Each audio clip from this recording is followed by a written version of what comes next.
பிரபலமான முகம்ங்கிறனால அவருக்கு ஒரு ஈர்ப்பு இருக்கதான் செய்யும். ஆனா அந்த ஈர்ப்பு அவருக்கு வாக்குகளாக மாறுமாங்கிறதுல பல கேள்விக்குறிகள் இருக்கு.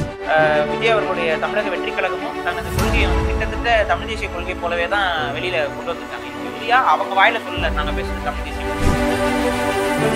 விஜய் அவர்களுடைய பாப்புலாரிட்டி, சீமான் அவர்களுடைய இன்டெகிரிட்டி, ரெண்டு பாப்புலாரிட்டி பிளஸ் இன்டெகிரிட்டி ரெண்டு சேரும் பொழுது அந்த கூட்டணிக்கு ஒரு ஒரு ஸ்ட்ராங்கான ஒரு விஷயமாக வாய்ப்பு. அந்த தலைமையில அதுதான் விஜய் நம்பி சீமான் அவர்கள் உள்ள இறங்குறதுல அவருக்கும் ஒரு சின்ன ரிஸ்க் ஃபேக்டர் இருக்குதான் செய்யுது. ரிஸ்க் ஃபேக்டர் வந்து விஜய் மட்டும் கிடையாது, சீமான் அவருக்குமே அந்த ரிஸ்க் ஃபேக்டர் இருக்கு. இவரை நம்பி நம்ம உள்ள இறங்கி இவருக்கும் நற்பெயருக்கு களங்கம் வர்றதுக்கு வாய்ப்பு இருக்கு.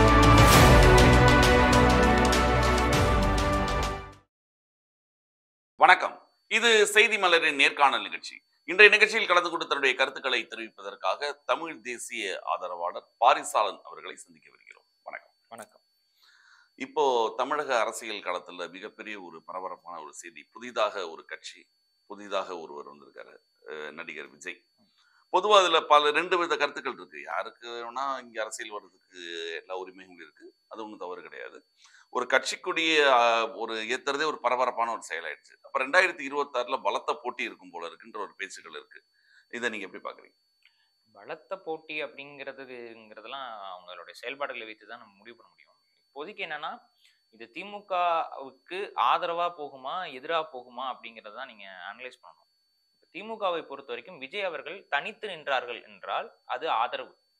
திமுகவுக்கு அது ஆதரவாக தான் போகும். ஏன்னா விஜய் அவர்கள் எல்லா கட்சியில இருந்துமே ஓட்ட உடைக்கக்கூடிய நபர் தான். ஏன்னா அவருடைய பொட்டன்ஷியல் அங்கதான் இருக்கு. எல்லா கட்சியிலையும் அவர்களுக்கான ரசிகர்கள் இருப்பாங்க. அவங்க வந்து பிரிந்து வந்து இவருக்கு வாக்காளர்களா மாறுவாங்க.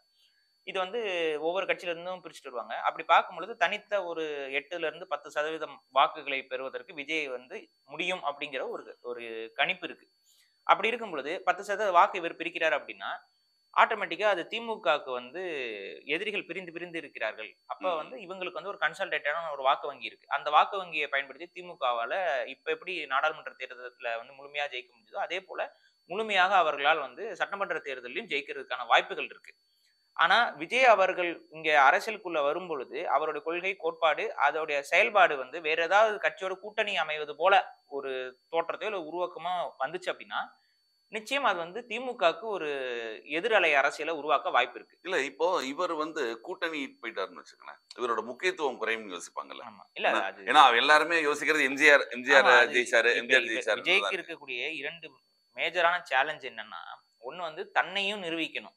தன்னோட வாக்கு வங்கி என்ன, தனக்கான வாக்கு வங்கி என்னங்கிறத ஒரு எஸ்டாப்ளிஷ் பண்ண வேண்டிய தேவை அவருக்கு இருக்கு.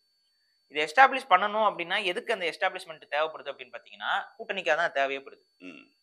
இப்ப ஒரு வாக்கு வங்கி நான் காட்ட வேண்டியது இருக்கு. காட்டி என்ன பண்ண போறீங்க?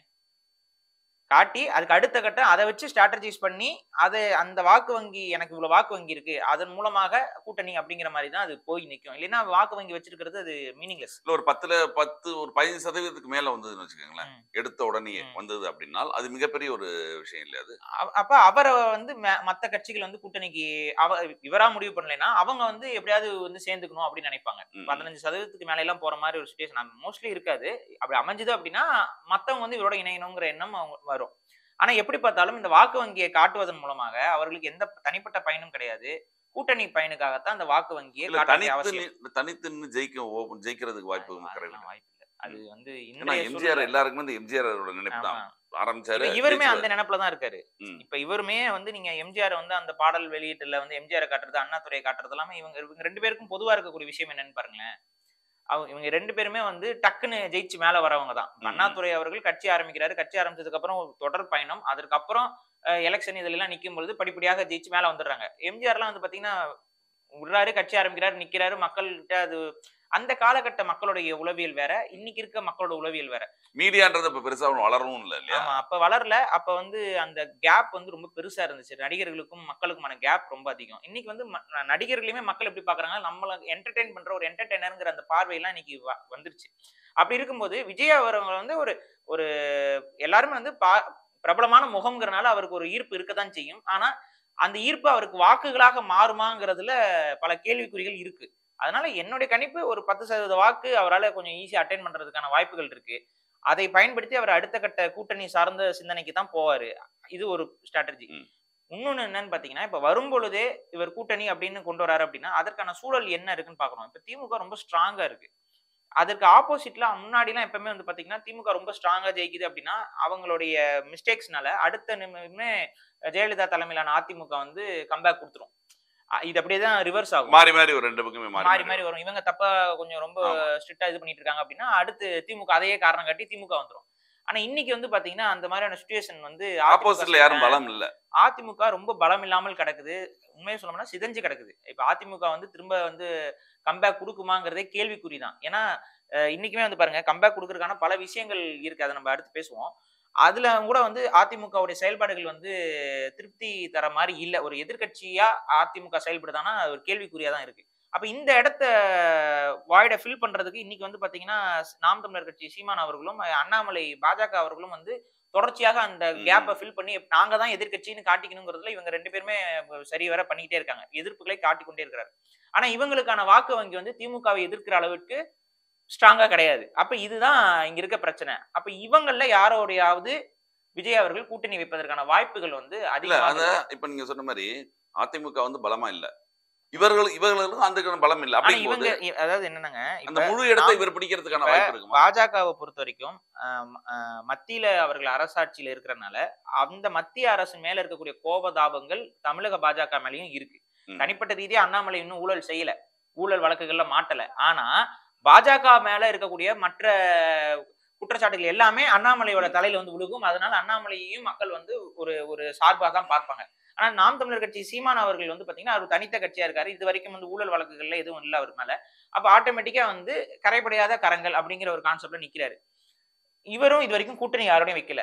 விஜய் அவர்கள் இப்ப வரும் பொழுது இவரோட ஒரு கூட்டணி வைப்பதற்கான பேச்சுவார்த்தைகள் என்பது நடந்து கொண்டே இருக்கு. நீங்க பாத்தீங்கன்னாவே தெரியும். ஆமா, அவரே சீமானே சொல்றாரு, தம்பி தான் தம்பி முடிவெடுக்கணும் அப்படிங்கிறாங்க. இது ஏன் அப்படி வருது அப்படின்னு பாத்தீங்கன்னா, இவங்களுக்குள்ள இருக்கக்கூடிய இந்த கூட்டணியில கொள்கை சார்ந்த இதுல எல்லாம் பெரிய அளவுக்கு சிக்கல் இருப்பது போல தெரியல. ஏன்னா இவங்க 2 பேருமே இப்ப விஜய் அவர்களுடைய தமிழக வெற்றி கழகமும் தனது கொள்கையை வந்து கிட்டத்தட்ட தமிழ் தேசிய கொள்கை போலவே தான் வெளியில கொண்டு வந்திருக்காங்க. இன்னும் உறுதியா அவங்க வாயில சொல்லல நாங்க பேசுறது தமிழ் தேசியம்னு.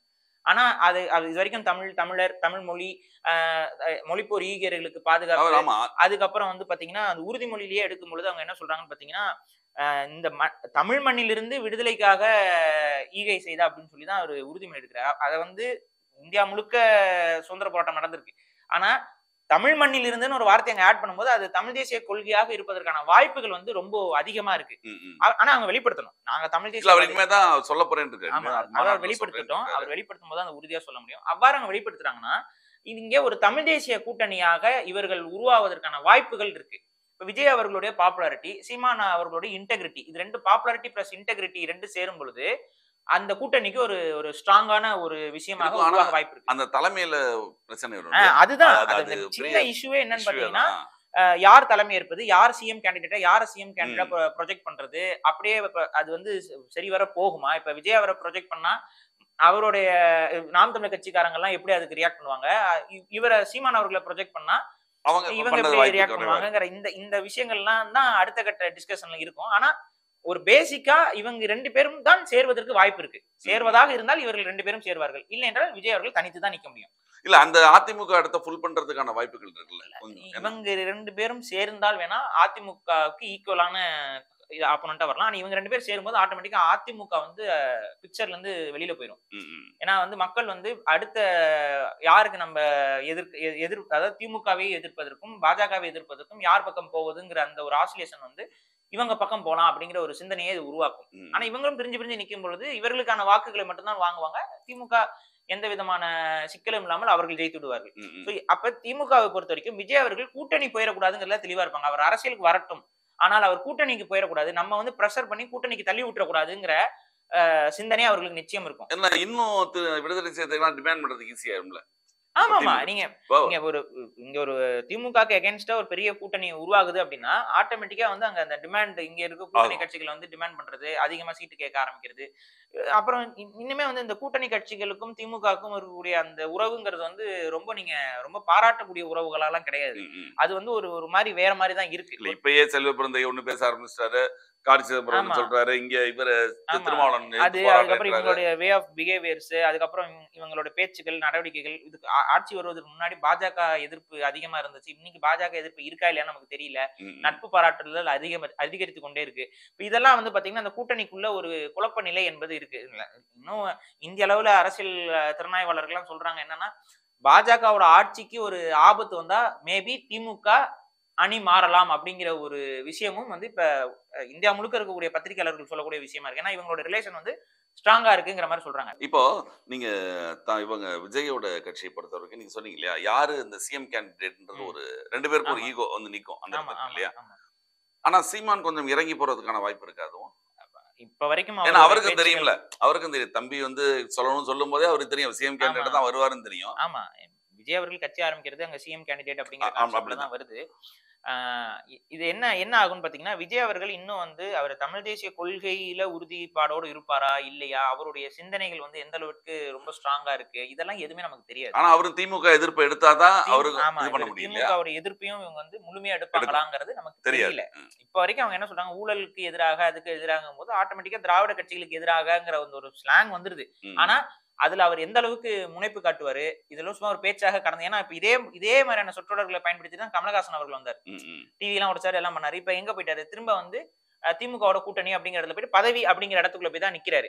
இந்த மாரி விஜய் சுருங்குவதற்கும் வாய்ப்புகள் இருக்கு. ம், ம், அப்ப இவங்க விஜய நம்பி சீமான் அவர்கள் உள்ள இறங்குறதுல அவருக்கும் ஒரு சின்ன ரிஸ்க் ஃபேக்டர் இருக்குதான் செய்யுது. ரிஸ்க் ம், ஃபேக்டர் வந்து விஜய்க்கு மட்டும் கிடையாது.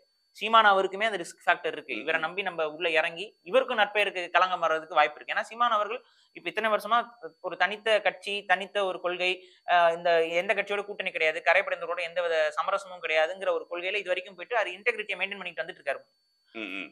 ஆனா, விஜய் அவர்கள் அந்த இன்டெகிரிட்டிலாம் அவர் இன்னும் மெயின்டெயின் பண்ணல. இப்பதான் வராரு. அவர்கிட்ட இருக்கிறது அந்த ஒரு மாஸ் இன்ட்ரோடக்ஷன் மட்டும் தான். அதுக்கு அடுத்து எப்படி போகுங்கிறது நமக்கு தெரியாது. ஆனா நீங்க சொல்ற மாரி இதுல கமலஹாசன பொறுத்தவரைக்கும் கடைசி வரைக்கும் அவர் இந்த சினிமாவையும், இதையும் இந்த பக்கம் வச்சுக்கிட்டே இருக்காரு. ம். விஜய் பாத்தீங்கன்னா இல்ல சினிமாவ ஸ்டாப் சினிமா பண்ணிட்டு வரேன். ஸ்டாப் பண்றேங்கிறதெல்லாம் வந்து அப்படி பார்த்தா நீங்க ரஜினி அவர்கள நீங்க எடுத்துக்கோங்க உதாரணத்துக்கு. அவர் என்ன சொன்னாரு? அவர் இதுவரைக்கும் எனக்கு தெரிஞ்சு, எனக்கு விவரம் தெரிஞ்சதுல இருந்தே அவர் நடிக்கக்கூடிய அத்தனை படங்களும் கடைசி படம், கடைசி படம், கடைசி படம்னு சொல்லி தான் அது ரிலீஸ் ஆயிட்டே இருக்கு. ஓ! இதுக்கும் மாற்று இருக்குன்றீங்களா? வாய்ப்பு ஆமா. இருக்குன்றீங்க. கோட்டுக்கு அடுத்து மேபி வேற ஏதாவது பினான்சியல் சிச்சுவேஷன் ஏற்படலாம். கட்சிக்கே செலவு பண்றதுக்கு நீங்க படத்துல நடிச்சா தான் முடியும்னு ஏதாவது ஒரு ம், சிச்சுவேஷன் ம், ம். வரலாம். ஏன்னா கமல் அப்படிதான் சொன்னாரு. ஆ பிக் பாஸ்ல இருக்கிற ஆமா, ரூபாய நாங்க வந்து கட்சிக்கு கொண்டு வரேன் ஆமா. அப்படின்னு. அப்ப இந்த மாரியான சிச்சுவேஷன் வரும்போது மேபி இது கோட் வந்து ஃபைனல் படமா இருக்கணுங்கிற அவசியமும் இல்ல. இப்பதான் ஏஜிங்லாம் பண்ணி திரும்ப இளமைய திரும்பிக்கிட்டு இருக்கு. அதுக்குள்ள அதனால எனக்கு வந்து கோட் அதுல ஃபைனல்ல இதுக்கப்புறம் ஒரு ம்ஹ்ம். வினோத் படம் ஒண்ணு ஓகே. பண்றோம். அது அதான் நான் என்ன லாஸ்ட்ன்னு சொல்றேன், சொல்லியிருக்காங்க. அதுக்கு பின்னாடியும் அவர் படம் நடிப்பதற்கான வாய்ப்புகள் வாய்ப்புகள் இருக்கு. இருக்கு. இப்ப எம்ஜிஆர் வந்து பாத்தீங்கன்னா, சினிமா துறைய விட்டுட்டு வந்து அவர் ஒண்ணும் அரசியலுக்கு முழுசா வரல. அரசியலுக்கு செய்யும்போது சைட் பை சைடு சினிமாவிலயும் நடிச்சிட்டு இருந்தாரு. அத பயன்படுத்திக்குவாங்க. சிஎம் ஆனதுக்கு அப்புறம் தானே அவர் நடிக்க ஆமா. நிப்பாட்டினாரு. அப்ப சிஎம் ஆனதுக்கு அப்புறம் நிப்பாட்டுறதுங்கிறது வேற. ஏன்னா, அது அதிகாரம் கைக்கு வந்துடுச்சு. அதுக்கப்புறம் நீங்க நிப்பாட்டி தான் ஆகணுங்கிற ஒரு சிச்சுவேஷன் வருது. ஏன்னா, கண்டிப்பா விமர்சனங்கள் வரும். ம், இவர் ம். சினிமா ரிலீஸ் ஆகுற டைம்ல வேற ஏதாவது ம், ம், அசம்பாவிதம் ம். நடந்துச்சுன்னா, எதிர்க்கட்சிகள்லாம் நீங்க இங்க நாட்ட கவனிக்காம நீ சினிமால நடிச்சிட்டு இருந்தேன்னு ஒரு ஒரு அது பெரிய அளவுக்கு பிரஷரா மாறும். சோ அதனால அந்த டைம்ல நிப்பாட்டி தான் ஆகணும். ஆனா, இது எனக்கு தெரிஞ்சு விஜய் அவர் இப்ப உதயநிதி ஸ்டாலின் அவர்களே என்ன சொன்னாங்க? ஆமா. வந்து நான் சினிமா அரசியலுக்கு வரமாட்டோம் நாங்க. அவரே நடிக்கும் பொழுது, அவருக்கு இருக்க மார்க்கெட் வேல்யூக்கு அவரே நடிக்கும்போது, விஜய்க்கு இருக்க மார்க்கெட் வேல்யூக்கு விஜய் நடிக்காம இருப்பாருங்கிறது எனக்கு பெரிய அளவு உடன்பாடு இல்ல. சோ மோஸ்ட்லி வருவாரு திரும்ப. இப்போ அந்த கொடி ஏத்துனதுலலாம் நெறைய சர்ச்சைகள்லாம் சொன்னாங்க. அந்த ம். 2 யானை இருக்கு. அந்த யானை ம். வந்து ஆப்பிரிக்கா யானைன்றாங்க. நடுவுல ம். அது வாகை மலர்றது, தூங்கு மூஞ்சி ஆமா. மன்றாங்க. இது பல்வேறு கருத்துக்கள் இதெல்லாம் இருக்கு. ம். இதுல நீங்க என்ன நினைக்கிறீங்க? அது வந்து ஒரு வடிவமைப்பு வெளியிடுறாங்க. இன்னும் கொஞ்சம் கவனமாக அந்த வடிவமைப்பை இன்னும் கொஞ்சம் எல்லா ஆங்கிள்ல இருந்தும் கிரிட்டிசைஸ் எந்தெந்த ஆங்கிள்ல இருந்து பண்ணுவாங்கங்கிறத பார்த்து பண்ணலாம். அதுல ஒரு சில பிழைகளும் இருக்க தான் செய்யுது. அதுல இரட்டை யானையை பயன்படுத்துறது அது சரி. ஆனா அத வந்து அந்த யானைய வந்து ஆப்பிரிக்க யானை, ஆசிய யானைக்கு அந்த வித்தியாசம் தெரியாம ஆப்பிரிக்க யானைய பயன்படுத்தினது அது மாத்திக்கணும். யானை தான் அதுக்கு என்ன காது கொஞ்சம் சின்னதா போடணும், உருவத்த கொஞ்சம் மாத்தணும். அந்த உருவத்த மாத்தி அது செய்யணும். அதுக்கப்புறம் வந்து உங்களுக்கே தெரியுது. அதாவது வாகைப்பூ வந்து மஞ்சள் நிறத்துல இருக்கும். ம், ஆனா ம். இவங்களோட கொடியும் மஞ்சள் நிறத்திலயும், சிகப்பு நிறத்திலயும் இருக்கனால கண்டிப்பா அது 2 வந்து கன்ஃப்யூஸ் ஆகும். கான்ட்ராஸ்ட் ஆகாது. பூ தெரியாதுங்கிறனால இவங்க கொஞ்சம் அந்த கான்ட்ராஸ்ட்ட மாத்துறதுக்கு ஏதோ பிங்க் கலர் குடுத்து வச்சிருக்காங்க. ஆனா அது வந்து தூங்குமூஞ்சி பூவோட ஒரு ரிசம்பிளன்ஸ்க்கு போயிருது. ஆனா ஆக்சுவலா தூங்குமூஞ்சி பூ வந்து இப்படி நிக்காது. ம், அது வந்து ம், இப்படி ம். தொங்குனாப்புல இருக்கும். நீங்க பார்த்திருப்பீங்க. ம், தூங்குமூஞ்சி பூ ம். வந்து இப்படி ஒரு சிண்டு மாரி தொங்கி, தொங்கி, தொங்கி கிடக்கும். அது வந்து ஆப்பிரிக்கால இருக்கக்கூடிய ஒரு மரம். அது நம்ம நேட்டிவ் மரமே கிடையாது. அப்படி இருக்கும்போது இதெல்லாம் கொஞ்சம் கவனம் எடுத்து பண்ணியிருக்கலாம். இல்லைன்னா வந்து அந்த பூ போடுற இடத்துல மட்டும் கலரை வந்து வேற கலர் ஏதாவது குடுத்து, அது மாரி மாத்தியிருக்கலாம். அது மாரி சில சில சேஞ்சஸ் மேபி செய்யலாம். அத ஆனா முன்வைக்கிறோம். ஏன்னா, ஒரு பிழையான ஒரு இதா ம். இருக்கும்போது, அதையே காலகாலமா சொல்லி காட்டிட்டே இருப்பாங்க.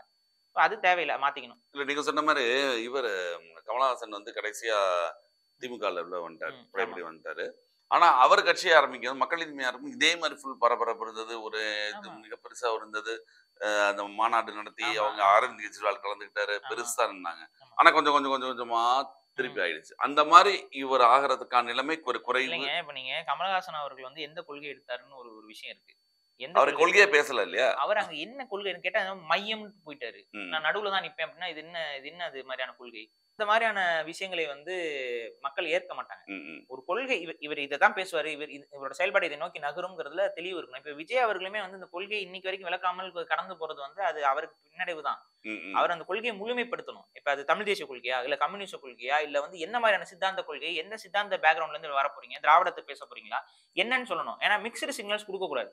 ஆனா இதுல இன்னைக்கு இந்த அவர் வெளியிட்ட உறுதிமொழிகள்லயும் இதுலயும் வந்து பாத்தீங்கன்னா, அது ஒரு தமிழ் தேசியத்துக்கு ரொம்ப நெருக்கமாக வந்திருக்கிறார். ஏன்னா பேர்லயே திராவிடம் இல்ல. பொதுவா திராவிடம் இப்ப இல்ல. ஆரம்பிக்கிறவங்க அந்த திராவிடம் தான் பாடல்கள்ல ஆரம்பிப்பாங்க. அந்த பாடல்கள்லயும் எங்கேயும் திராவிடம்னு வரல. வரல. திராவிட தலைவர்கள் பெரிய அளவுக்கு காட்டப்படல அண்ணாவை தவிர்த்து. அண்ணாவை காட்டியதற்கும் வெவ்வேறு காரணங்கள் இருக்கு.